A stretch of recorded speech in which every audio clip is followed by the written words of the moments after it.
Doutor Aquiles, boa tarde, seja bem-vindo. Paula Salles, você conhece a menina? Boa tarde para você também, mandei o link aqui, todo mundo assistindo aqui no NN Play.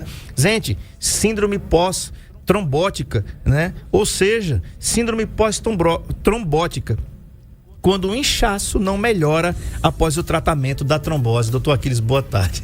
Boa tarde, meu amigo, boa tarde. Vamos lá. Eu gostei demais, principalmente da parte do garotinho. Garotinho ficou, começamos o programa no pé direito. Muito bem. Boa tarde pessoal da rádio. É mais um prazer estar aqui dividindo o nosso horário da tarde com vocês, para que a gente possa discutir alguns assuntos importantes da nossa saúde, tá certo?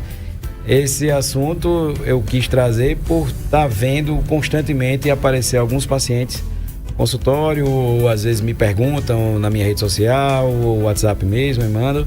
E foi um assunto que eu achei interessante trazer para a gente conversar um pouco sobre ele e esclarecer algumas dúvidas a respeito desse assunto. Perfeito. Um abraço aqui para todos que estão aqui no NN Play. Dona Hilda, muito obrigado, no sítio Capim, tá? Também aqui o Luciano, lá do Pastel do Fofão, lá em São Sebastião. Muito bacana, muito obrigado, Luciano, aí pela audiência de sempre e todos que estão ligados aqui. Doutor, isso é possível? Sim. Isso não é só possível, como acontece em cada 2 dos casos de trombose em veia de perna. Então, se isso está acontecendo com você ou se você teve trombose, esse programa de hoje é muito importante, sim, para você, né? Vamos narrar uma situação, por exemplo, aqui. Um belo dia, você percebeu que uma das pernas ficou dura, inchada e doendo na região da virilha ou da panturrilha. Virilha aqui perto aqui da área de lazer aqui, e a panturrilha aqui embaixo, embaixo da batata da perna. Procurou o doutor Aquiles, um angiologista, que depois de fazer um exame de Doppler, que ele faz muito bem, diagnosticou trombose numa veia da perna. Você começou a tomar o anticoagulante, aquele negócio lá da barriga, que eu tomei, aquele negócio ali, né? Ou então oral. Depois de 1 ou 2 semanas, a perna desinchou. Mas eis que depois de alguns meses, 6 meses, 12 meses, o inchaço voltou. E pior, ele não desapareceu mais. E para completar, o angiologista disse que a trombose foi tratada. E agora, o que aconteceu? O doutor Aquiles errou? O exame errou? Doutor, então o que é síndrome pós-trombótica? Que bom, André. Boa. Uma historinha legal, uma né? Uma historinha bem legal, bem prática mesmo do que acontece, e a grande maioria das vezes isso acontece dessa mesma forma, André, dessa mesma forma. Isso deixa o paciente, às vezes, em dúvida o que é que está acontecendo com a minha perna, uma vez que eu tratei.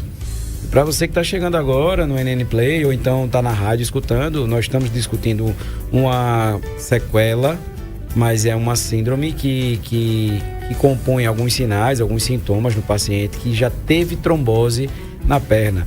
A trombose é quando a veia entope, é quando existe um coágulo, o sangue coagula, o sangue talha na panturrilha, a grande maioria das vezes, ou na região da virilha, na coxa. Pode existir trombose em outros locais do corpo também, mas os locais mais comuns para a gente, para todo mundo, geralmente são nesses locais, ou panturrilha, atrás do joelho, ou na panturrilha, ou na região da coxa também. A coxa e a perna pode ficar inteira, toda inchada. Então, quando isso acontece, existe uma trombose venosa na veia, né? Uma trombose. Essa trombose, ela pode comprometer veias mais profundas, que são as veias de dentro da coxa, de dentro da panturrilha, ou também pode acometer ou pode comprometer as veias mais próximas da pele.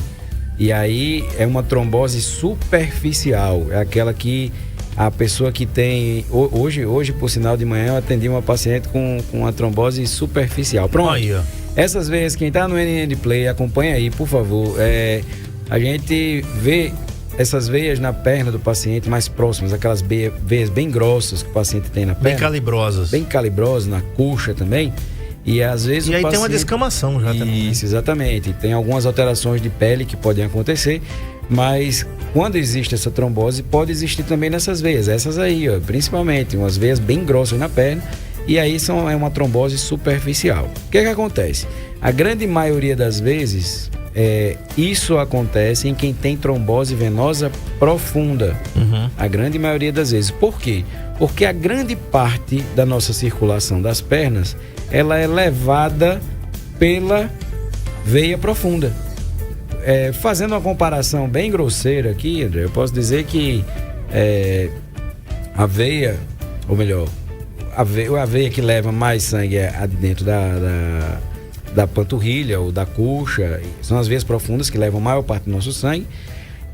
Fazendo a comparação, como eu falei, bem grosseira, a maior parte dos carros, por exemplo, circulam ou levam mesmo nas BRs. Uhum. E as ruas mais internas são, digamos, como se fossem as veias superficiais. Certo. Então, e essas levam menos sangue, as que levam mais sangue são as BR, por exemplo. Entendeu? Então, as veias mais profundas da coxa e da perna. Então, quando acontece uma trombose, ou seja, aquela coagulação, aquele sangue talhado que entope a veia, impedindo o sangue de passar por ela, nessas veias de dentro da perna, da panturrilha ou da coxa, o que acontece? Existem esses sintomas que aparecem e quando eles aparecem, o paciente tem, a grande maioria das vezes, dor, inchaço, principalmente pode acontecer num grau maior, quando se continuar entupido, a perna pode mudar de cor, pode ficar roxa, dependendo do comprometimento da trombose, e aí precisa ser tratado esse paciente. Após tratado com os anticoagulantes, geralmente é o que a gente usa para tratar, medicamentos que afinam o sangue e deixam o sangue, o corpo usa aquele medicamento para dissolver aquele coágulo. Aí o paciente evolui, depois que terminou o tratamento todo, o paciente pode apresentar o mesmo quadro, um quadro semelhante ao que ele teve quando ele teve a trombose, por uma sequela da trombose. A trombose houve, foi tratada, mas aí ela deixou a veia defeituosa. E aí é esse defeito que ele causa na veia que é capaz de provocar essa síndrome, que faz a perna inchar e o inchaço nem sempre volta mais a regredir. Realmente acontece exatamente como essa história que você contou aí, André. Perfeito. 996398389 é o WhatsApp da NN. Você manda sua pergunta para cá. O assunto é síndrome pós-trombótica. Você teve trombose, ficou bom, ficou boa, né? E de repente, 6 meses depois, 1 ano depois, ela volta e parece que volta pior do que a que você teve antes. A ideia mais ou menos é essa que vai se passar aqui no programa, o que a gente está passando aqui hoje. O doutor Aquiles está aqui, cirurgião vascular, para dizer isso pra gente. Deixei o WhatsApp aí, Marco Aurélio, deixei aí o tablet aí no estúdio, tá? Um abraço aqui ao Carlos Alípio, ele fala assim: boa tarde, estou em Taquarana, desejo um ótimo final de semana para vocês e todos os ouvintes desse programa maravilhoso, muito obrigado. Um abraço também aqui ao Marcos Vinícius, da Top Serviços, que não perde um Saúde em Foco, tá ouvindo a gente agora, colocou aqui assim: parabéns, você merece, meu amigo. Ele tá falando aqui do garotinho ainda. Deixa para lá. Sem dúvida. Né não? Então, doutor, por que ocorre a síndrome pós-trombótica? Existe alguma... Geralmente, a medicina, em alguns casos, ela traz um histórico. Sim. Por que acontece. Sim. Mas às vezes não tem o porquê que acontece. Né? Aí dá um nó cego na cabeça do médico e dá um nó cego na cabeça do paciente também. Doutor, eu tive trombose, eu já estava bom, já estava tudo certo. E por que, bexiga, agora eu tô com esse trem de novo aqui? Isso.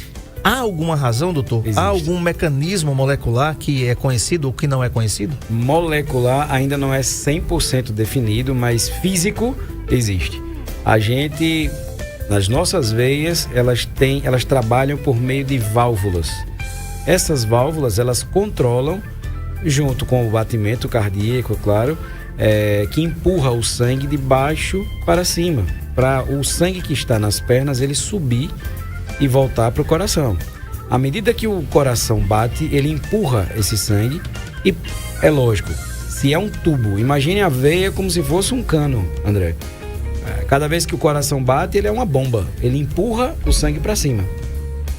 Cada vez que ele empurra o sangue para cima, para ele não voltar, porque já pensou um cano, se fosse liso, o coração bate e empurra o sangue. Quando o coração vai encher novamente de sangue, o sangue que ele jogou para cima volta, porque o cano é liso. Então o que acontece? No caso da veia, para que esse sangue suba e não desça, ele tem válvulas que se fecham, evitando o sangue descer. O que acontece quando o paciente tem uma trombose profunda, uma trombose na veia profunda da perna? O que acontece é que esse trombo às vezes deforma ou ele danifica, deformando essas válvulas. E aí, quando o paciente, depois que tratou, que está usando todo o medicamento para poder ficar bom, melhora 100%, o trombo sumiu, desapareceu, mas a válvula ela não volta mais a funcionar, André, da forma como ela estava. Ela, uma vez danificada, não se refaz. Ela não volta para o normal, não volta a trabalhar normal como trabalhava. E o que acontece? Naquele local ali onde houve a trombose, a veia fica danificada de uma forma que o sangue é bombeado para cima quando o coração se contrai, mas quando ele relaxa para encher de sangue novamente, para bombear novamente, a válvula está danificada, ela não trava, ela não fecha para que o sangue não desça. Aí o sangue continua a refluir para a parte de baixo da perna, para baixo da perna, então lá próximo do tornozelo. Cada vez que ele bombeia uma parte sobe, mas uma parte também desce. Então a gente chama isso de refluxo. É quando o sangue não consegue ser bombeado de forma adequada para cima e ela fica retornando ou refluindo para a parte de baixo da perna. Então o paciente sente esse inchaço porque isso vai ser frequente o tempo inteiro. Cada vez que o coração bombeia para cima e contrai, o sangue sobe, mas uma parte desce, porque a válvula está danificada por conta daquele segmento de trombose.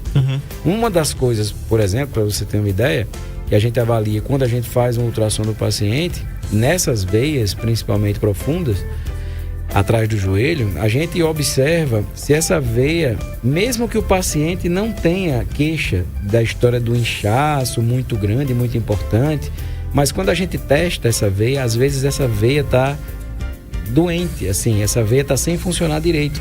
E a suspeita quando a gente encontra isso é que o paciente já teve uma trombose antes, mas às vezes o paciente associou aquela dor, aquele inchaço da perna a algum esforço.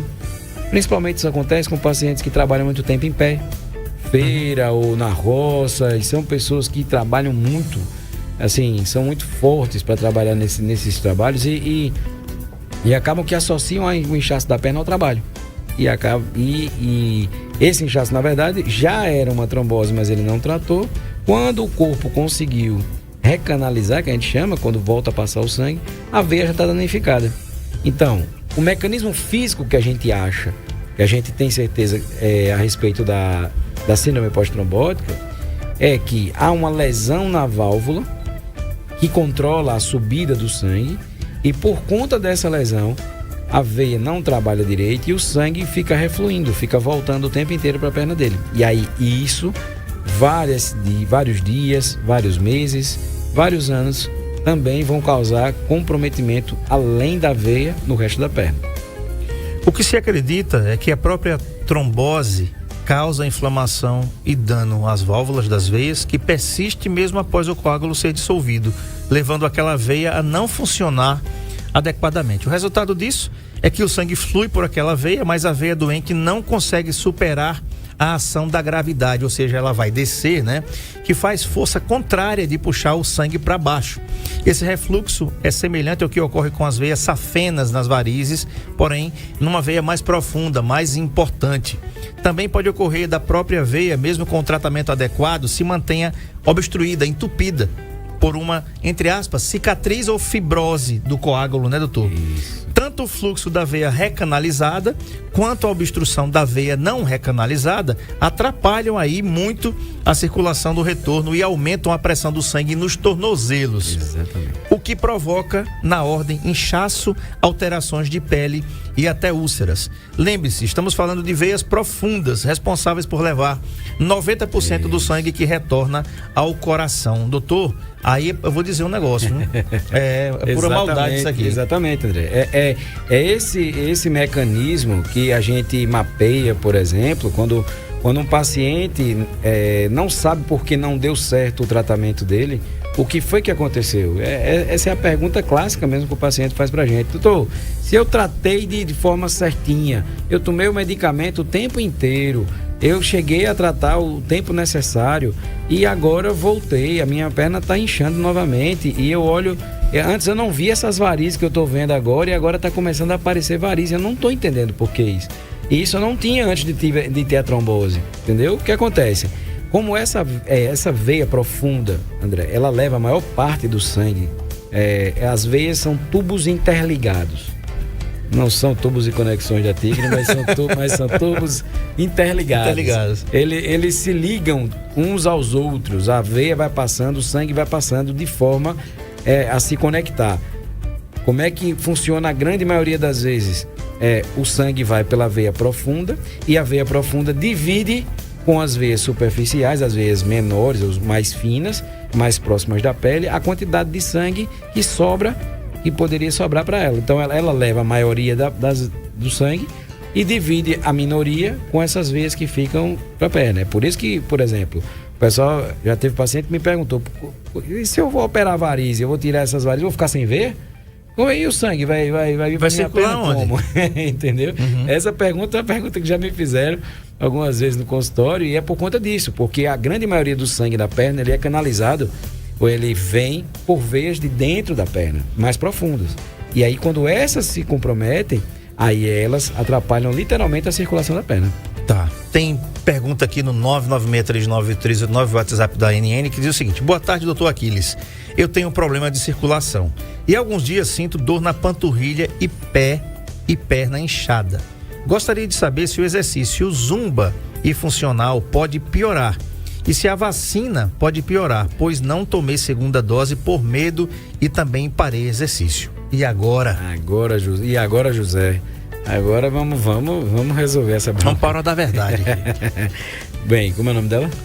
Eu vou preservar o nome da paciente. Por favor. Então tá bom. Deixa para lá. Vou responder. Deixa para lá. Então, nesse caso, o exercício físico, principalmente os exercícios que utilizam as pernas, a dança é uma da zumba que utiliza muito as pernas, então vale a pena fazer. Essa história de exercício físico causa mais varizes, isso é um mito, tá bom, gente? Isso é um mito. Pelo contrário, o exercício físico da musculatura, ele estimula o músculo a trabalhar mais, a sua musculatura fica melhor e consegue empurrar o sangue de forma mais eficiente e vai diminuir os efeitos e os sintomas que as varizes possam causar. Ou então, um risco maior que você tenha de ter algum comprometimento da circulação. Uhum. No caso de que ela falou, pode fazer exercício? Pode zumba? Pode.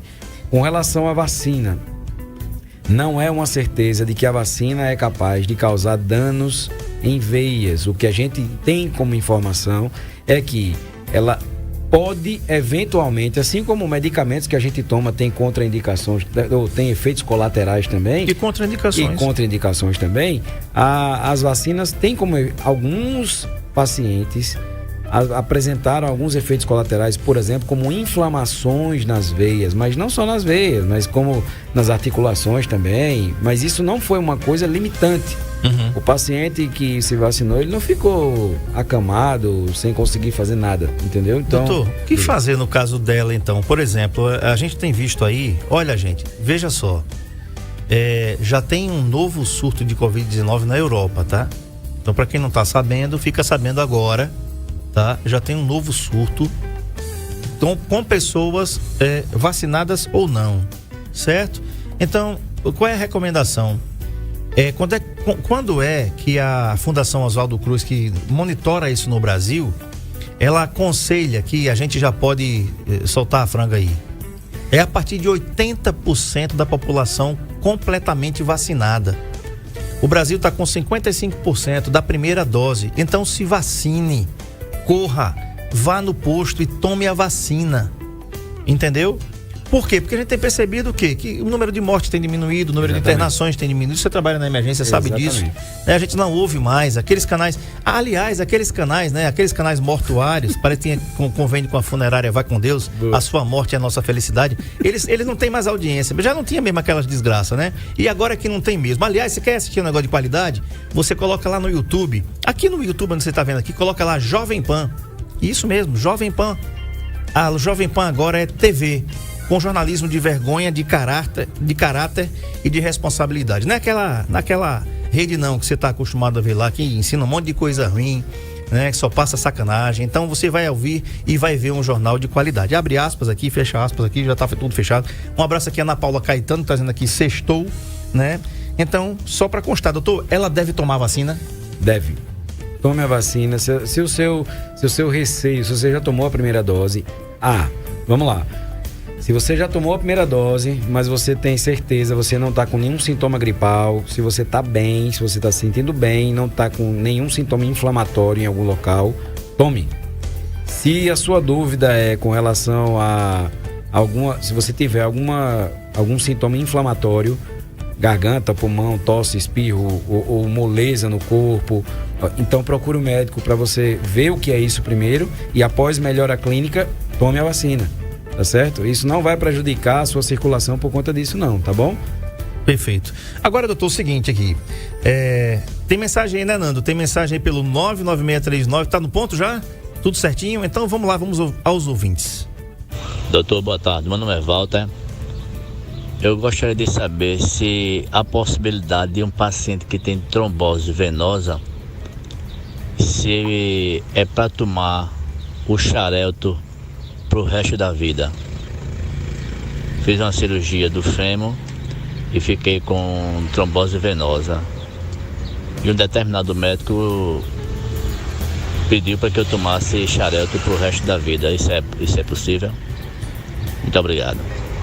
Obrigado, Walter, pela audiência, pela pergunta. Excelente pergunta. Xarelto é um remédio de marca, prescrito, um anticoagulante, muito prescrito no ano passado por conta justamente da trombose, né? Aliás, um remédio que tem um custo altíssimo, muito caro. O Xarelto é muito caro mesmo, né? Mesmo com todos os descontos aí que a Droga Lima possa lhe dar, tá? Mas é um remédio de alto custo. Então, para você manter um tratamento desse por 30 dias, gente, é uma fábula. Mas eu tô falando que é caro mesmo. Xarelto é muito caro. Então, muito obrigado, Walter. Uma pergunta interessante, muito importante, doutor. Importante, e pode acontecer também, ele pode ter a síndrome pós-trombótica pós-cirúrgica. É uma das coisas que pode acontecer. Sim. O paciente fez uma cirurgia. Lógico, qualquer cirurgia tem um risco, não quer dizer que vai ter. É risco de ter uma trombose, é um dos fatores de risco. Operar uma cirurgia que dure muito longa, você pode ter uma trombose pós-operatória, pode. Essa trombose, ela pode ser tratada por 3 meses, 6 meses, 1 ano, ou o paciente ficar perene. Ele vai ficar tomando o resto da vida. Pode ser sim. Walter, respondendo a tua pergunta, você tem possibilidade sim de você precisar usar o anticoagulante durante o resto da vida. Porém, há casos e casos. Existem possibilidades de você poder usar algum outro tipo de anticoagulante, por exemplo, que seja mais financeiramente possível, entendeu? Que seja para você melhor. Mas a pergunta sua foi com relação se tem possibilidade. Tem possibilidade de o paciente ter que ficar usando o anticoagulante sempre, mas tem que ser analisado caso a caso, tá certo? Porque tem pacientes que podem tratar por 1 ano a trombose e de repente ele ficar tomando outro tipo de medicamento que não o Xarelto. De repente ele pode tomar o antiagregante, que seja, por exemplo, um AS, e ficar usando meia o resto da vida, entendeu? O seu caso precisa ser avaliado juntamente com outros casos. Cada caso é um caso. Não adianta eu querer dizer que existe uma regra para todos, tá certo? Cada paciente tem uma particularidade. No seu caso, pode ser que tenha sido indicado em virtude da cirurgia que você pode ter feito, uma cirurgia extensa, uma cirurgia grande, e talvez a sua trombose tenha sido uma trombose grande também, tá bom? E aí pode ser por isso que o colega prescreveu isso para você. Mas tem casos e casos. Às vezes de repente você pode ter uma possibilidade de tratar 1 ano e depois ficar, ao invés do Xarelto, ficar tomando o AS ou ficar usando a meia e o AS, não sei. Eu acho que vale a pena você ser avaliado para definir se isso aí realmente vai ser pro resto da vida, tá certo? Perfeito, tá respondido aí. Gente, tem um bocado de pergunta aqui, a gente vai pro intervalo. Você falando de negócio de perna aí, rapaz, hoje eu fui fazer a minha pedalada, né? Tá. Percurso normal, com dona... Parabéns, cara. Não, parabéns não, peraí, não terminei a história ainda não. Aí, vamos fazer um percurso aqui, um plano mesmo. Ela, não, vamos descer por ali e tudo, depois a gente sobe aquela ladeira ali da Unimed Metropolitana do Agreste. Pra descer todo o Santa Ajuda, né? Eu desci ali Sei qual é. pela aquela pracinha ali das Cacimbas, peguei a Rio Branco, desci ali pra descer, né? Todo mundo vai. Meu amigo, quando já foi pra subir na Perucaba, eu já me senti meio cotó, sem perna. Olha aí, né? Aí chegou, planeou ali no Lago da Perucaba, ficou tudo plano, eu digo, vamos embora, né? Tudo. Meu amigo, quando chegou no pé da ladeira ali da Unimed pra subir, rapaz, ô Maria da Penha, filha da Penha, rapaz, bicho, olha, Nando, eu dei umas 4 paradas no meio da ladeira, o ciclista passando, todo mundo passando por mim. Empurrando a bicicleta. Eu subi pedalando, mas fiz umas 4 paradas no acostamento, né? E tudo. Quando chegou em casa, meu amigo, que acabou-se tudo, que eu sentei no sofá, digo, tô cotó, tá sentindo mais não. Ainda tô aqui, Nando, com as pernas, entendeu? Não é coisa de atleta não, Nando, que nem você, que é um cara de alta periculosidade, que joga muita bola. Meu amigo, eu vou dizer um negócio a você, eu preciso pedalar mais, né, Marco? Preciso pedalar mais. Rapaz, meu amigo, eu vou dizer um negócio a você. Quando chegou lá, eu digo, aí, nunca mais me chame. Aí por isso que ela vem com esse negócio de garotinho, que eu tô parecendo garotinho. É pra fazer a média, pra equalizar aí o negócio, né? Que eu olho pra cara dela assim, bicho, hoje, eu digo, rapaz, não me chame mais nunca pra subir uma ladeira dessa. Entendeu? E aí, por que eu tô dizendo isso? Porque eu quero saber no intervalo, doutor, se tabagismo, obesidade e sedentarismo, eles podem atenuar ou piorar, ou até mesmo atenuar mesmo, né? A questão da síndrome pós-trombótica. Tá bom. Tá certo? Eu quero saber isso. Tem pergunta aí, né, Nando Martins? Vamos lá, tem uma de pergunta dos ouvintes aqui. Vamos lá. Oi, boa tarde, sou a Luciana do Sítio Novo. Já que você tocou aí sobre a dança, a academia aqui da Varizes, eu pensei a mesma coisa que a colega aí. Então, assim, eu passei 3 meses fazendo academia.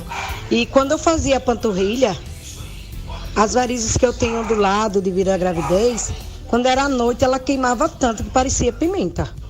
Então, eu queria saber uma explicação sobre isso, que eu sei que vocês estão falando sobre outro caso. Mas como você tocou nesse assunto, né, eu achei que ela doía porque eu estava fazendo academia. Por isso que eu parei. Porque ela queimava muito, muito, muito. Parecia pimenta do lado, quando eu fazia panturrilha. E aí, doutor Aguiles? Seria é uma pergunta interessante. Bem, Luciana parece que ela falou. Sim, Luciana, do Sítio Novo. Luciana, o normal não é queimar, tá certo? Precisa ser investigado o que está acontecendo contigo, porque assim, a panturrilha é a bomba, praticamente uma bomba principal. Depois do coração, a panturrilha é a bomba principal que empurra o sangue de volta para o coração. Aí ele não deixa, pelo contrário, assim, a atividade física é para aliviar o sintoma da varize. Não é da varize, mas da uma circulação ruim das veias. Se você está se exercitando e você está queimando, depois está queimando no local onde você está fazendo esse exercício, alguma coisa não está batendo com a parte circulatória aí, tá certo? Você precisa ser examinada, tem que ver o que é que está acontecendo na tua circulação para saber se isso é realmente da circulação. Outra situação que pode acontecer é o paciente malha de manhã, malha cedinho de manhã, só que durante o dia ele passa no trabalho dele, e às vezes a pessoa trabalha muito tempo em pé ou muito tempo sentado. Aí, no final do dia, vai estar queimando realmente da forma como você me falou. Como você falou, tá bom? Mas o ideal é investigar, porque isso não é comum em pacientes que malham e que fazem exercícios. Quando voltar do exercício, ficar queimando. Era para acontecer o contrário. Era para você estar sentindo melhor e não pior. Tá bom? Tá respondido aí. Tem um ouvinte aí, viu, Nando, que mandou uma mensagem, mandou uma foto também. Então vou pedir que você compartilhe aí. O final do telefone dela aqui é o 7783, final 7783, tá? Então o Marco Aurélio já tá com essa imagem aí. Passa pro Marco Aurélio a imagem que a ouvinte pode colocar aí enquanto o Marco Aurélio coloca no ar, né? Ela mandou uma imagem da perna e mandou um áudio. Vamos ao áudio da ouvinte então. Final 7783. Vamos lá. A Regina Celes diz: antes se chamava pedrada na perna, isso ocorre como um AVC também, né? Ela coloca aqui. Tá no ponto aí? Vamos lá então. Libera, DJ.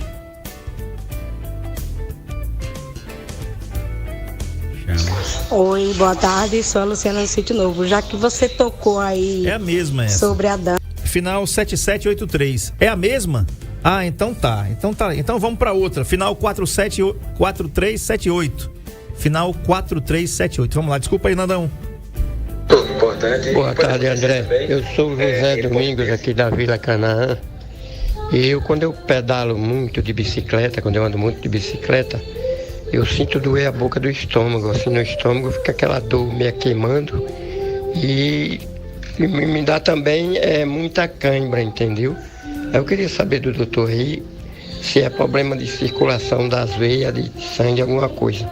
Tenha uma boa tarde, o seu programa é show e todo dia eu estou na sua escuta. Muito obrigado, José Domingos, por todos da Vila Canaã. Muito obrigado pela audiência. É uma pergunta muito interessante. Ele pedala também, né? Verdade. Deve ser um ciclista profissional, bem mais avançado, que eu sou iniciante ainda. Ele relata, doutor, essa dor aí na boca do estômago e relata também essas câimbras. Para as câimbras, eu vou dizer para você que é sempre bom antes da pedalada você comer uma banana, né? Porque tem potássio. E alongar, né? Fazer um alongamentozinho ali, rapidinho. Mas essa dor na boca do estômago, doutor, o que é que pode ser? Vamos lá. Dor no estômago, em queimação principalmente, podem ser algumas coisas simples. Por exemplo, tem gente que pedala, eu vou pra academia e eu não como nada. Eu prefiro não comer nada. Tem pessoas que antes de pedalar tomam algum suplemento ou algum tipo de alimento. Então, o estômago, ele reage a vários estímulos. Um dos estímulos é quando o paciente não come nada e vai fazer algum exercício, e aí ele pode pedir alimento, mas não tem, e o paciente pode sentir uma dor em queimação no estômago por conta disso, estômago vazio. Outro caso, o paciente pode ter refluxo, e aí o paciente, aquele ácido do estômago pode refluir, pode ir para cima, para a parte do esôfago, um pouco mais acima do estômago. E isso pode arder nessa localidade também. Outra coisa pode ser o tipo de alimento que a pessoa está comendo antes de pedalar. E isso são as 3 possibilidades mais plausíveis para agora, para o momento que ele me fala. Com relação à cãibra, não, aparentemente, quem tem varize geralmente tem cãibra, refere cãibra. Mas não quem está pedalando. Quem está pedalando pode estar mais a favor de não alongar de forma adequada, ou às vezes o potássio pode estar baixo. Perfeito, uma bananinha vai resolver aí. Nando, final 2732 já foi? Já foi, né?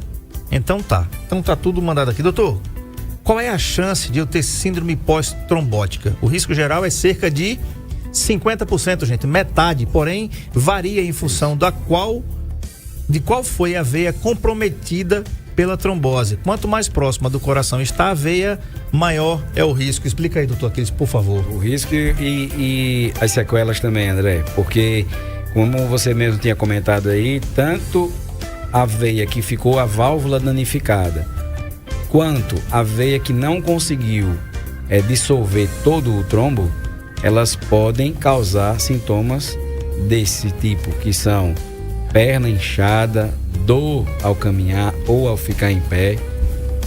O surgimento de algumas varizes é possível também.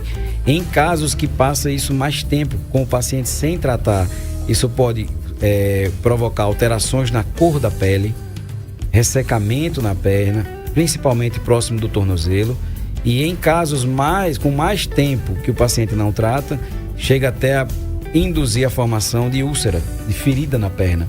Então isso é capaz de causar, né, em paciente que tem essa trombose, que tem essa síndrome pós-trombose, né? Quando o paciente teve a trombose, isso pode acontecer. Então por que quando cada vez a veia é mais próxima do coração, os sintomas são piores? Porque, por exemplo, a veia da coxa, ela se divide, ela tem uma divisão que pode, se eu tiver na veia da virilha, ela vai comprometer tanto a parte da coxa inteira, quanto a divisão dela, que também vai para a parte de trás.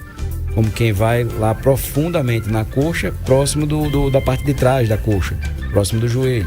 Entendeu? Então, a gente precisa entender que as veias mais profundas da coxa, mais próximas da virilha, por exemplo, elas deixam a perna inteira para baixo comprometida.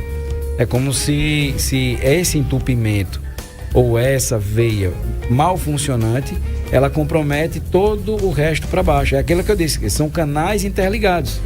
Se um não funciona para frente, quem vem atrás dele vai também se prejudicar por conta disso, porque aí vai trabalhar forçado e vai acabar se prejudicando por isso também.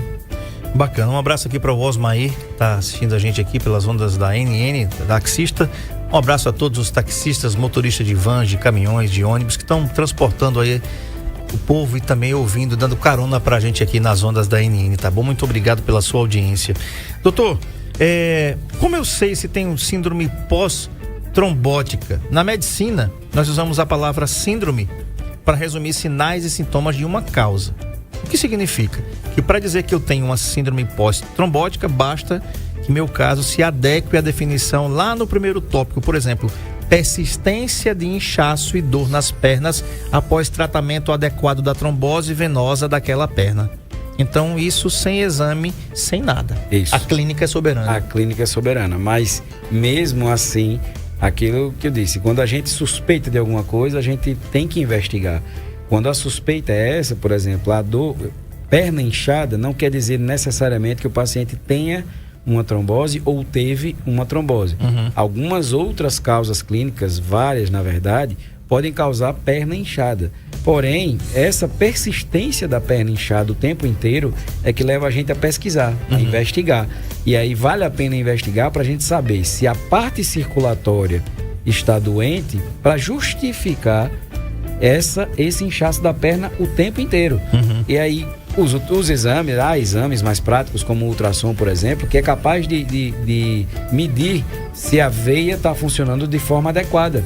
E se ela estiver, a gente vai buscar outra causa de inchaço na perna e pode não ser circulatória, não circulatória de sangue, mas pode ter circulação de líquido também, que é o linfedema, que é a inchaço da perna por líquido, entendeu? Sim. Então, alguns tipos de inchaço da perna não quer dizer que você teve trombose, mas quer dizer que existe alguma alteração nas circulações, tanto de sangue ou de líquido, que podem estar causando isso. Tem cura síndrome pós-trombótica? Aí é a principal pergunta que você fez agora. A síndrome pós-trombótica, infelizmente, gente, não tem cura. Ela tem controle. O paciente precisa controlar fatores que podem piorar os sintomas da síndrome pós-trombótica. Por exemplo, o André falou aqui, tabagismo pode piorar? Pode.